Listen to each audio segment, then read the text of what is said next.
Right, so throughout my study and career, I've been a part of many different interviews, some of which that I've failed, some of which that I have succeeded, and I've also been on the other side, sort of the behind the scenes when other people have been hired. And so in this video, I wanted to talk about my experience that will help you guarantee a position once you've graduated, or perhaps even before you've graduated. Now, this advice is mainly for medical imaging students, however, it does apply across the board as well, because the concepts I'm referring to are universal. Now, at Sydney Uni, depending on whether you're in the undergrad or the postgrad, aka the GEM, the Graduate Entry Masters, you will have different levels of placement.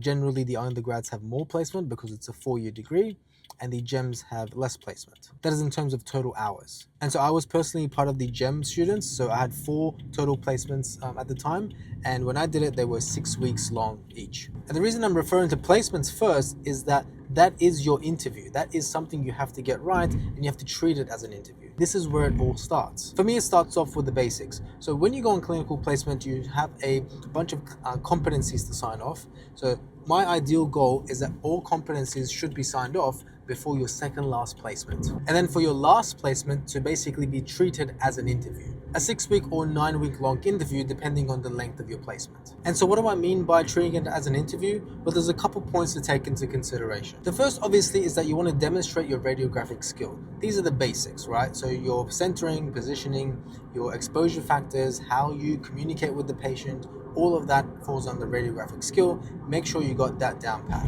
And if you're in your second to last or last placement, that is basically a given. And with that, you also want to be able to demonstrate your patient care. So that is knowing the difference between sympathy and empathy. Sympathy just really referring to you saying you feel sorry for someone or you feel for them, but empathy is actually feeling for them. And empathy is basically if they say that they're in pain, you feel their pain deep down. And as a result, that changes your care for that patient. And your staff and supervisors will be able to see that. And building on that, you want to be able to show off your skills with confidence, because they're linked. If you do the same procedure but show a lot of confidence, that generally translates to you looking like you know what you're doing. So you have to treat confidence itself as a skill. Now, as a side note, how do you get better at that? You have to just put in the reps. I like to think of it as gathering my evidence that I know what I'm doing by putting in the reps. You also have to go above and beyond. But what does that really mean? For me, it's a few things. The first thing is that you have to show a lot of enthusiasm in the work that you do. Another way of thinking about it is that you want to make other people's lives easier. So are you getting up and doing the procedures before you're being told what to do? Are you willing to take the brunt of the workload just to show how good you really are? And lastly, also thinking about what you would do in your downtime. So that's when there's no patients, are you just sitting down and doing nothing? Or are you actually being proactive and looking at how you could improve something about the site, whether it's getting up and cleaning the place, whether it's organizing certain things, getting the towels restocked, etc. The next point is to be proactive. Now, this is such an attractive quality in a new graduate or someone nearing the end of their graduation, because it's all about you doing things without having to be told when to do them and what to do. You're proactive about it. You're thinking about it ahead of time. And when you do that, you're saving the headache and the time from other people. So being proactive overall is a very good thing. You also have to be punctual. And by that, I mean, don't come 5 minutes earlier if you feel like the traffic is going to delay you from getting there on time. Come 10, 15, 20 minutes earlier if you need to. There shouldn't be an excuse, particularly if you're trying to set an impression on someone, that you're 1, 3, 5 minutes late. Because although 5 minutes doesn't make really any difference in the grand scheme of things, it's about the message that you're sending. Remember that if you're on time, you're late. If you're early, then you're on time. And if you're late, then it's unforgivable. And believe it or not, that's how most supervisors see it. Unless you have a really good reason for being late, and that is, I'm talking consistently here, then it's really not a good look. Because just by coming early, it's showing that people can rely on you, that they don't need to hold your hand, again, that you're proactive with things. And lastly, this is a simple one, say hello to the staff, say hello to everyone.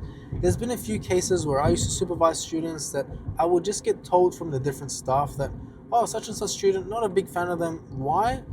Just because they don't really say hello to anyone. They didn't really seem friendly. And it's such an easy thing to do. When you come in, say hello to front desk, say hello to the doctors, say hello to your radiographers, your fellow colleagues. It's such a simple thing to do. And I get it if you're shy, because I am also shy. I'm someone that is naturally reserved and doesn't like to talk to as many people. But you're in the workplace, you're trying to set an impression, so it's really important that you go ahead and say hello to everyone or initiate that first contact. I always say the hallmark of a good radiographer is three things. First is your radiographic skill, which we already talked about.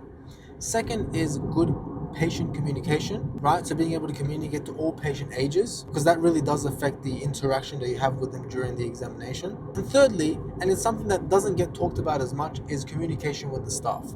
How well do you get along with the staff, with the people that you work with every day?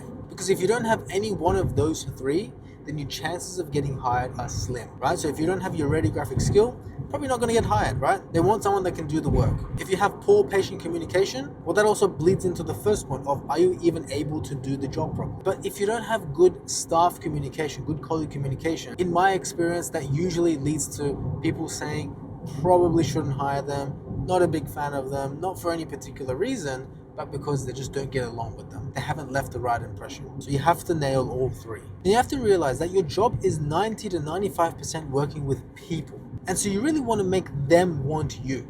The way I like to think about it is, I want my absence to be painful. And by that I mean, if I was to call in sick one day, for whatever reason, maybe it's sick, maybe it can't come in, that then their day would be a lot less fun, a lot less efficient. Because me, who knows how to do everything really well, manage all the patients, make the workflow efficient, if I'm not there, then their day is going to be a bit more painful. And that's usually a good sign, at least the way I think about it, of them wanting you and not you wanting to be working there. So basically, instead of thinking, I need a job, please hire me, instead you have to think, how can I provide you value?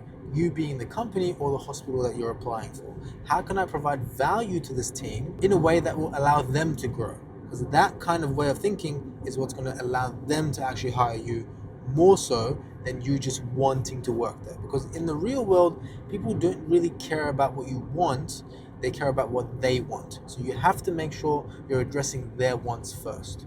So if you just do all the things that I mentioned, you will be in a much greater position to get hired. No question about it. Whether it's getting hired when you graduate or before graduating. A couple other things to keep note of is that you have to always be expressing interest that you want to work there. That's step number one. Look around for the job listings, whether you ask your colleagues or whether it's on Seek or any other site that they advertise on. And this is an important one. Get your supervisors or your colleagues to give in a good word for you, because someone else's recommendation and good word is a lot more valuable than what you say and what your word is. It's just a little bit of extra social proof that your employer needs to be able to take you on with a lot greater confidence. So that's my advice on how to think about your interviews, or basically your placements at the interviews. But when it actually comes to doing the interview, I have a few thoughts. And in particular, I just want to talk about my experience being sort of on the other side or behind the scenes of someone getting hired. Usually it's the case that when you come in for an interview, 8 times out of 10, they kind of already know if they want to hire you or not. They have some idea of what you do, how well you work, and they've gotten recommendations from other people,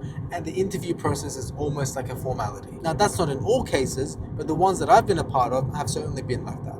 So I'm thinking, if they already kind of know they want to hire me, why don't I just try my best to confirm their beliefs, right? So that is playing up to your strengths, emphasizing the things that you're good at, that they know you're good at, preparing well for the interview. And you have to prepare a lot if you really want to do well on the day. Practice a lot of interview questions, okay? This is very important. To have seen and know how to address a lot of interview questions is an important skill. I actually have a list of interview questions that I'll link down below. So have a look through those, and I think you'll find them really useful. And what I would try to aim to do is to have a response for every type of question that you get, whether it's clinical related or it's conflict resolution related. As a side note, one of the most common questions I used to get was, tell me about a time that you were in conflict with a staff member, how you resolved it, and what you learned from the experience. And if you haven't been in any conflicts before, for whatever reason, then this is something that you may need to think about how you're going to respond. And the little pro tip, if you're preparing for interviews, and you really want to make sure you get it right on the day, one thing I like to do is to record yourself